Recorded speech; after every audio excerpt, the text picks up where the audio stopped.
Hi, this is Pam with ROC Metaphysical. We're doing another YouTube interview today. So ROC Metaphysical is an online metaphysical magazine. No more paper. Don't want to kill those trees. So much easier. You can just go online. It's rocmetaphysical.com, all one word. And now I've got video editor, so you will see it down below. I love doing that. So we have people that write articles. The first of each month, new articles come up. There's advertising and there's a directory. So that's why we're doing this today, because Theressa, with 2 S's, yes, is one of my advertisers. And so I thought we'll have a little chat to find out what Theressa does. I've met Theressa, I've known her for a while. So Theressa, I know you're a psychic medium. yes. So I'd love to ask people, when did you know you were intuitive or had spiritual skills? Well, the answer is a little complicated. I was 6 years old when I realized that I was psychic. And by that, I mean that I knew a lot about people that I shouldn't have known at age 6, but no one listens to a 6-year-old. So I pretty much kept that to myself. And then at age 20, my father passed away very suddenly, and I started seeing him over on the other side. So that's when I realized that I had mediumship abilities as well. Yeah, I'd love to ask that question because it's different for everybody. And it's pretty common to have it as a small child. And a lot of times the adults are just like, what are you talking about? That's crazy talk. And a lot of, when you were then a child, kind of get frustrated and then kind of let it go because the adults don't believe that you can actually see or hear people who have passed, or you may know things that happen ahead of time. So exactly. How many of the clairs do you have? Which clairs, for people that don't know, are the ability to see, hear, smell, taste, just have a knowing. And there's probably some other ones, but those are the general ones. When I was a child, I had claircognizance. I had clairvoyance, which in a psychic way meant that I had a lot of insight into people.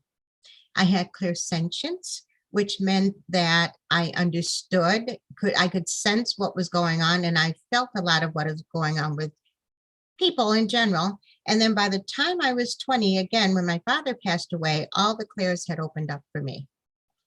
So claircognizance was the biggest one. Okay. So, and it's not the same for everyone. No. It could be just this or that. It's kind of like going to a restaurant, and it could be the combination of things. Well, for me, it seemed to be situation connected. After my father passed away, I was clairvoyantly seeing not just him, but a lot of his relatives over on the other side that I had never met. And I confirmed that by looking at a photo album that I'd never seen before that my mother showed me. So clairsentience kicked in after that, and it was pretty big time. And it's funny because I teach psychic and mediumship development, and I ask my students, what horrendous happening brought you into my class? And mostly it's people saying, I know I'm not crazy. I've seen people who have passed away over on the other side. I just need to develop this. Right. And seeing could be physically. Yes. Spirit can come to you, full body. Absolutely. Just like kind of the top half, or a mist. Sometimes it's different depending on the circumstance or the person who's passed. I've seen kind of like the mist. Oh, yes. It could be a mist. It can be an outline too. Like you can see just a head, which is a little disconcerting, or you can see a full body and you can see exactly what they're wearing. You can see skin color. You can see eye color. You can definitely see if it's male or female. Mostly I see race as well. And the clarity of it can be confusing and scary sometimes. And is this with, your physical eyes? No. Okay, so this is like in meditation when you're Well, focusing. it was in meditation at first for me, but as I grew into my abilities as a medium, my third eye really opened. And it's the third eye that is responsible for clairvoyance, which is insight. And that's when I really believe that it depends on the ability of the communication skills of the people over on the other side. I think that if you're a good communicator over here, you're going to be a good communicator over there. If you struggle with it over here, then you're going to maybe see some really odd results over there, like, an apparition. That's what some people call it, an apparition. And then others just full body with whatever they were wearing or whatever they choose to wear, because those on the other side may choose to appear when they were 20 or 30 or 90. It all depends on how they feel that you're going to recognize them. Right. And I've heard that because, like my grandparents, I didn't know them as, 20 something, Right. So I would only recognize them with gray hair and, with an apron on and, a typical grandma, kind of outfit. Absolutely. So, Absolutely. and so touching on that, whether you're seeing it physically or, it's your third eye, which is kind of pictures in your head kind of thing, I guess you could say. Yes. Yes. It's not your physical eye at all. You could be looking at someone and you see a spirit behind them. Or you'll see maybe a sign, like my father sometimes sends me a red rose just to let me know that he's thinking of me. So whenever I clairvoyantly see a red rose, I go, oh, I know you're here. Thank you. So there's all signs from loved ones as well. It's not just clairvoyant. Sometimes the signs are numerical.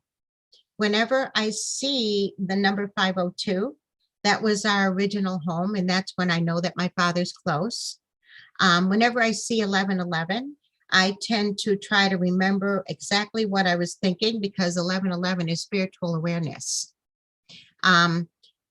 This sounds really strange, but when I was 6 years old, a bumblebee appeared. And I thought, oh, this is strange. It's October and here's a bumblebee. So I ignored it. I really did ignore it. One bumblebee has followed me, just one, not 20, not 10, but one bumblebee has appeared to me for the last 60 years.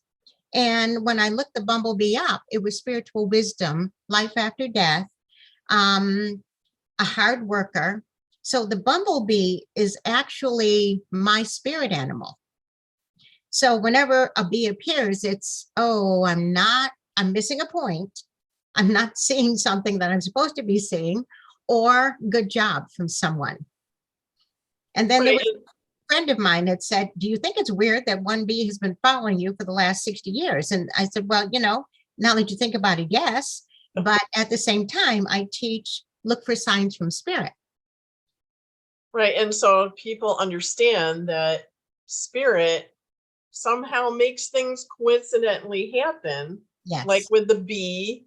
Yes. Or I'm trying to think, it's happened to me, like music came on that I know was very specific to a person. Yes. And a circumstance. And it was weird because I was thinking about that person. And then you turn on the radio. Just, holy cow. I was just like, how the heck did that happen?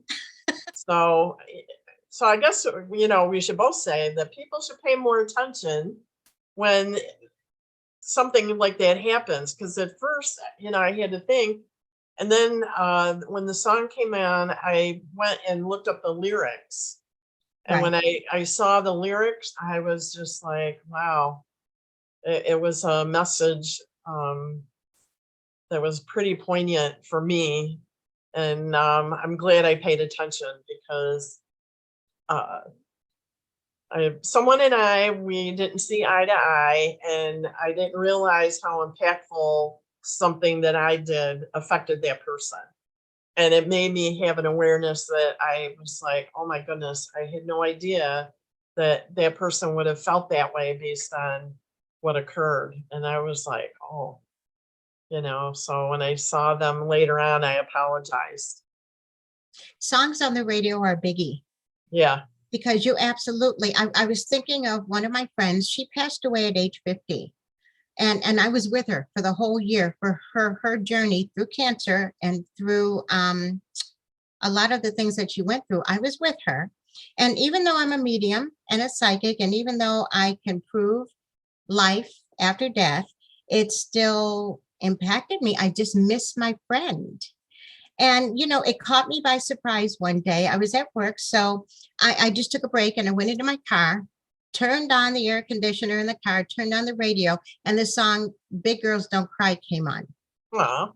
And that was so something that she would have sent me. She was always kind of a wise joke cracker, So it was perfect. That was her sign to me saying, Big Girls Don't Cry. And I had actually met her in a mediumship class. So that was the perfect sign from her to me. And she made me laugh instead of crying. Yeah, that was nice. Mm-hmm. Yeah. Yep. So when you do work now, so now you do mediumship work and classes, is that your full-time job now, or do you still? It is now. It didn't used to be. I was in medical research for 40 years. I actually have a science degree. But I minored in psychology in college, and by then I knew, in my 20s, I knew for certain that I was a psychic and a medium.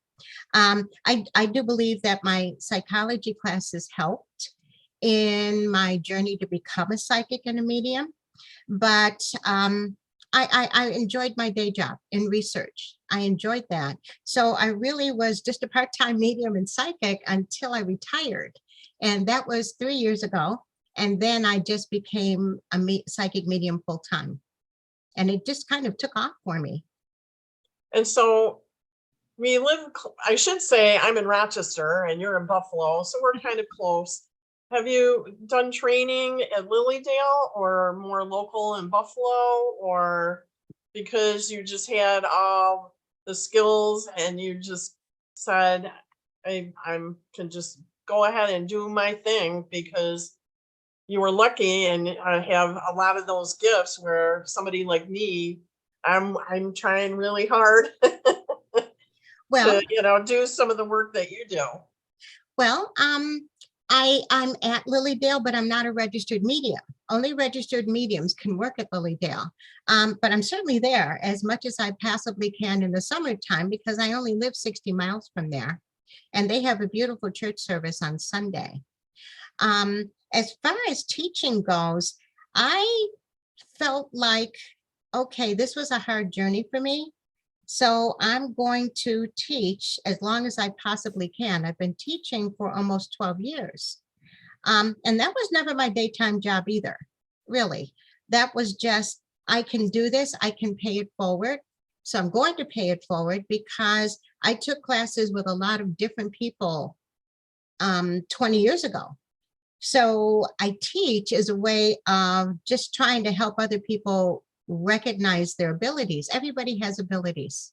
I don't call them gifts because everybody has the ability to do this, but not everybody has the awareness of it, number one. And number two, not everybody wants the awareness of it.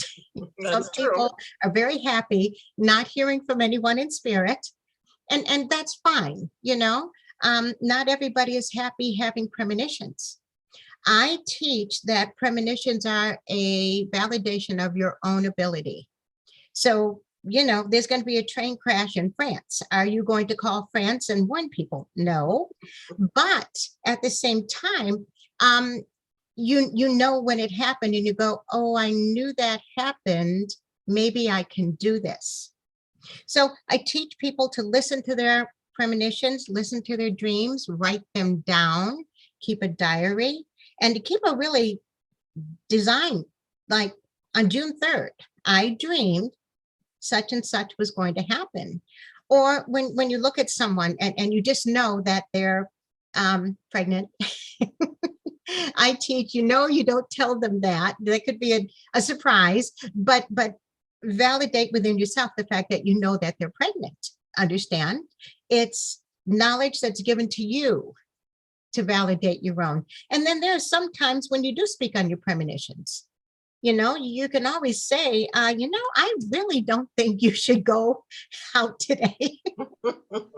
No cocktails for you. Yeah, maybe just stay home today and rest and relax, and sometimes that happens. I'm a medical intuitive as well, because I have a medical background. I was in medical research for 40 years. I can sometimes intuit if there's a thyroid problem. I can intuit a circulatory problem. I can pretty much guarantee that there's something medically going on with you. And I will suggest that you visit your primary physician as soon as possible. Will I diagnose you? No, because mediums cannot prescribe and they cannot diagnose. But I can certainly very strongly suggest that maybe there's a thyroid problem and that you should visit your doctor ASAP, And you're going to find a way, because I know that's what I was just at a show this weekend. Oh, you're going to tell me bad news. Oh, you're going to, I can't get a reading. And so I know, what the answer is, but if you want to just talk about that a little bit, about how do you, if you have an awareness of something that may not be super great news, how would you handle that? Actually, what I would do is say something like, I feel that you've been feeling physically very run down lately. And I feel like you don't have your usual energy level.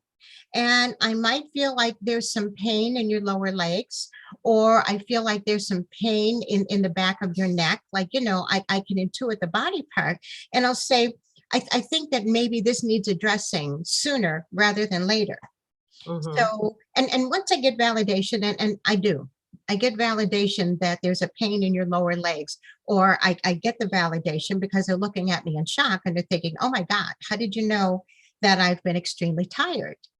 Then I would say something like, I think that this needs further evaluation and that maybe you should contact your physician for a follow-up.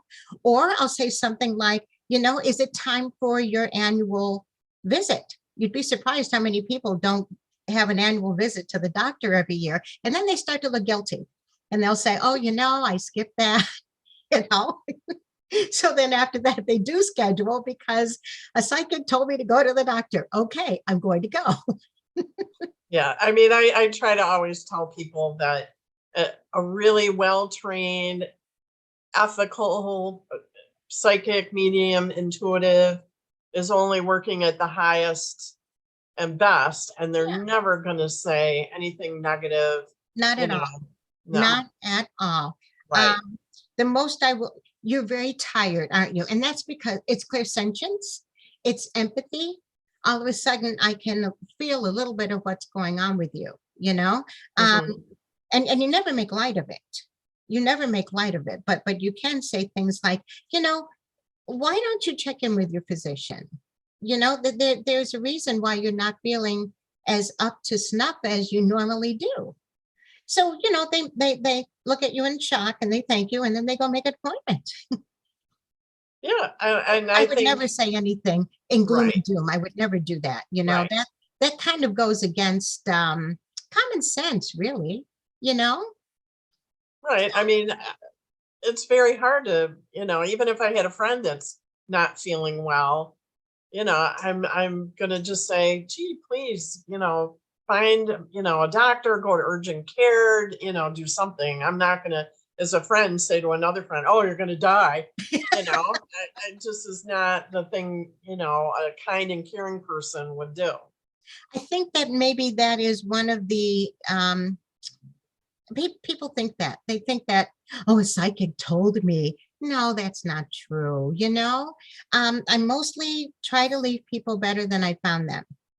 And that's my way of paying it forward as well, because I've had so many people teach me over the years. So a psychic or mediumship reading should never scare you. And there are people who say, I don't want to talk to the dead. Well, okay.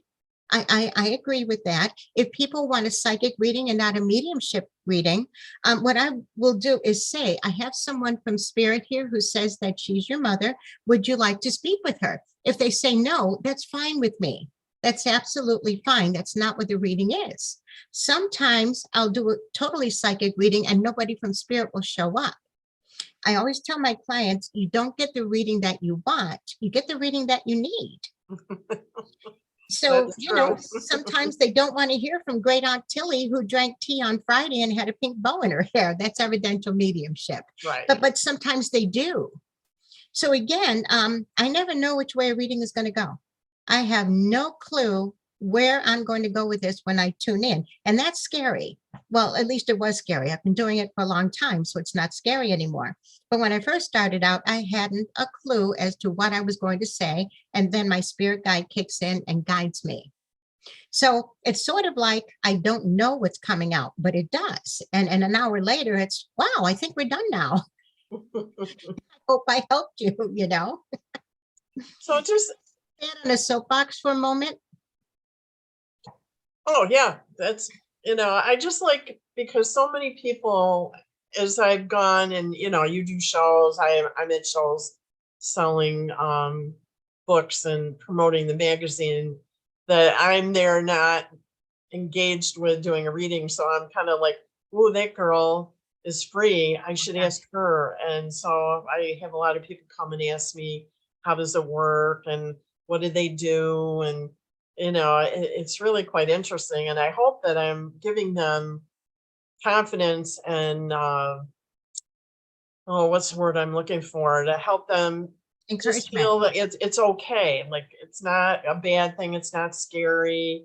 No, you're giving them encouragement. Right. Yeah. That's really, it's encouragement. Number one, a lot of people go to a psychic fair out of curiosity and hope, but they're afraid to be hopeful. And by standing on my soapbox, what I meant was I contact spirit. I don't contact ghosts. My mother over in spirit would be extremely upset if I called her a ghost. And so with the rest of my family members, ghost has a very bad connotation. Yeah. Understand? So I always call people spirits. Understand? And those that I do read for, and I read for a lot of spirits who I don't know. But they've all agreed with me that they would prefer to be called spirit instead of ghost also, Well, I'll have to remember that. Yeah, it makes a reading more comfortable. It makes a reading for someone a lot more comfortable to think, oh, I was contacted by my mother, not I was contacted by a ghost. It makes a total difference. So I'm wondering, was that a little spirit in your house? It just You never know. So as far as like training, did you train at any specific place or? Oh, yes. Yes. All right. Yes. So did you train at Lilydale or? No, I trained with a few private instructors. One of my instructors was Ellen Bourne. She's a past president of Lilydale, but I didn't train in Lilydale. I trained at her home. Another one is Rich D'Angelo. He specializes in meditation. He and his wife, Fran, do a lot of classes in their home as well. Those were the two primary people that I trained with. I took astrology with Cassandra Butler. And I'm a spiritual astrologist. I took the professional astrology program, but I took it so that I could tune in from an astrology wave. Like if you tell me you're a Gemini, I know some things about you because I'm a Gemini and because I studied the Gemini personality. Mm-hmm. So that turns into more of a psychic reading. I always ask you date of birth when I start a reading, and then I tune in from a psychic wave. And while I'm doing that, I'm waiting for somebody from the other side to come in. So I still take classes. I took a couple with John White when he was at Lilydale maybe 5 or 6 years ago. I took a class with James Van Prague. I'm a Gemini. I'm going to be interested in learning until the day that I depart from spirit, So you never know where you're going to find me, just learning something different. Well, there is so many different aspects that you can add in. And I know, and I've actually sat with you and you use cards also Mhm. as another method. And I kind of like them because it's a visual for people. So they can, use that visual as another way to assimilate the information that you're providing. Yeah. It's funny with tarot cards, it's a tool. So I'll spread the cards out and then I may look at them and read them. Maybe I won't. Um, they're just there for general Mhm. knowledge sometimes. Or I'll do a complete reading doing a tarot card, and people from spirit can come over with the tarot cards as well. Like if I pull the grandmother card and then I pull the mother's card right next to it, I will feel that there's a grandmotherly person on mom's side of the family who's coming in to say hello. And then I'll start doing the reading that way. So tarot cards, pendulums, numerology, astrology, they're all tools that just help you in whatever kind of reading that you're doing. And my spirit guide, my spirit guide will say, pull this card, pull that card. It's never Theressa. It's always my spirit guide going, pull 5, or else if I'm struggling for a moment, my spirit guide will say, oh, well, then pull another one. And that gives clarity. So I teach intuitive tarot. How do people find you? Very many ways. I'm on Facebook as both Theressa with 2 S's Johnson. I'm also on Facebook as Spirit Messenger. That's a completely different page. I have a website, which is www.theresajohnson.com. I'm all over. I'm all over the place. All you have to do is look under any social media. You can Google me. I was told that I'm one of the top 10 psychics on Yelp. I didn't know that, but a lot of people have found me through Yelp. I always ask to see where they found me from, and somehow, some way I'm on Yelp. So that's always interesting to know too. So I'm very easy to find. I have a YouTube channel as well. I'm on Instagram. So you wouldn't have to look hard to find me. Oh, I also have an Etsy shop. I forgot about that. Psychic Medium Studio on Etsy. Oh, you're everywhere. I am. I try to be. I'm a Gemini. And I know you're at different, different events in the Western Central New York area. Yes. You know what? I read at a studio called Painted Love.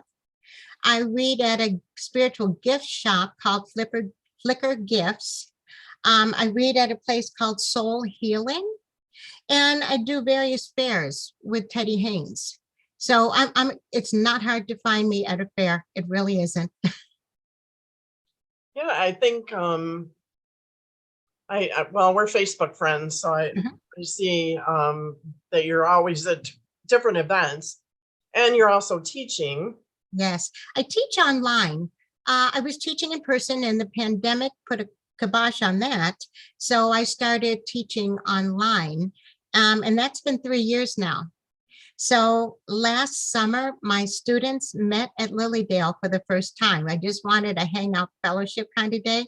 And it was a beautiful thing to see because they'd only met each other online. And some of my students are from Cleveland and from New Jersey. So they all came to Lilydale for that one day. And it was a beautiful thing to see the fellowship because they already knew each other. Right. So this year, I just started teaching in person again. So I teach online on Tuesdays, and then I teach in person at Painted Love on Thursday. Yeah, so I've seen that where, you've had the online doing tarot. Is it tarot? Do you teach tarot? No, it's psychic and mediumship development, Okay. which includes tarot. Okay. It's a matter of fact, but there's going to be a new moon in a few days. So tomorrow we're going to do a new moon spread for people and just read. Oh, nice. Yeah, so I would definitely, find all the places where Theressa has mentioned if you're interested in getting a reading and or the class with, and I know you and you have a lot of information, because I think being a student at heart like me, Mhm. you're always, excuse me, trying to add just that little bit more when you do a reading, Oh, yeah. and it makes it interesting, and it's fun I when you, think when I read, I teach as well, and mostly what I teach that this is all normal and that everybody can do this, and that kind of calms people down when they're having a reading for the first time. right, They kind of get a clue as to, okay, maybe I can do this, or maybe it's okay that my great uncle contacted me to let me know that he was okay in a dream. So, mostly my readings I'll give you some little gem of teaching while I'm reading you as well. And that's my way of paying it forward too. well, I like getting a gem. That's fun. It's like getting a little extra bonus when you sit down and get the reading. So I would just tell people, make sure you put Theresa's name with 2 S's, Yes. and find her on all those different website, Facebook, Etsy, and what's the next fair you're going to be at? It's going to be April 29th. It's going to be in Erie. It's called the Love and Light Fair. It's going to be at the Convention Center, which is right off 90. And I will see you there, because I'm going to be there too. Oh, great. Okay. So I can't wait. It sounds like fun. I And miss then, the fairs. The pandemic put all that down for a little while. I miss the fairs, So this is the second year I'll be back, and the 5th year that I've been reading there. yeah, and I heard it's a lot of fun. And Oh, then yeah. with Teddy, what does he call his when he posts it? Well, there's different fairs. Sometimes he'll advertise a craft fair with psychics, or sometimes he'll advertise a psychic fair. So he's more versatile. He doesn't stick to just psychics. Right, So he's more of a bigger venue than right. just psychics. 'Cause, I know he's at the Wurlitzer Oh, yeah. on occasion. So if people know where the Wurlitzer building is in Tonawanda, That's um, more of a craft fair, though, yeah, yep. So I guess just Google Theresa. That's just, I Absolutely. guess, the easiest way to do it. You will find me all over social media. And, to me, it's just second nature to tell everybody where I am, you know. I do think I'm going to start doing a YouTube page, though, more. Okay. Um, I love teaching because I struggled with it when I was 20, and I started seeing spirits over on the other side. And a lot of times people think, oh, I'm crazy. I'm not supposed to be doing this. This is awful, So I try to take the mystery out of it. I try to take the fear out of it. And I always start by saying, if you were on the other side, wouldn't you get back to your loved one to tell them that you're safe and that you're well? So that right then and there, I've got you. Okay. This is normal, and not just normal, but this is healing. So that's sometimes how I start out a class, because I've got a whole lot of students going, how am I doing this? Well, let's talk about that, how you're doing it also.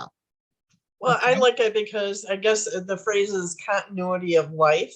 Yes, that's what Lilydale teaches. It's continuity of life after the phase called death. So, and another thing they do is teach that death is just another phase of life. I really love that. It's just a process. Right. So, and you and I are on the same page with that. So, Yes. I tell people they can look up, it's the spiritual principles.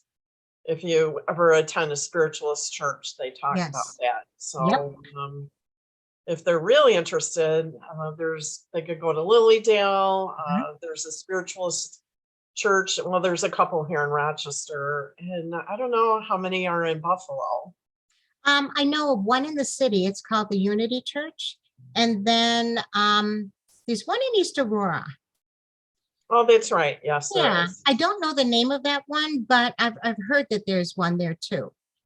Yeah, and I can't think of the name of it either, but it's popped up in my Facebook feed. Yeah. Okay, well, I think we've covered everything we need to cover, and you gave a lot of really great information. So I appreciate all the time and the talk, and this will make a great video. So I'm going to say thank you, and I'm going to hit the stop button so we can have a chat offline. I will say thank you as well, and namaste, which is I honor the consciousness in you, whatever that is, as you honor the consciousness, whatever that is in me. That's really nice. Okay, so I say namaste to you, and have a great spring, and I'll see you in 2 weeks. Thank you.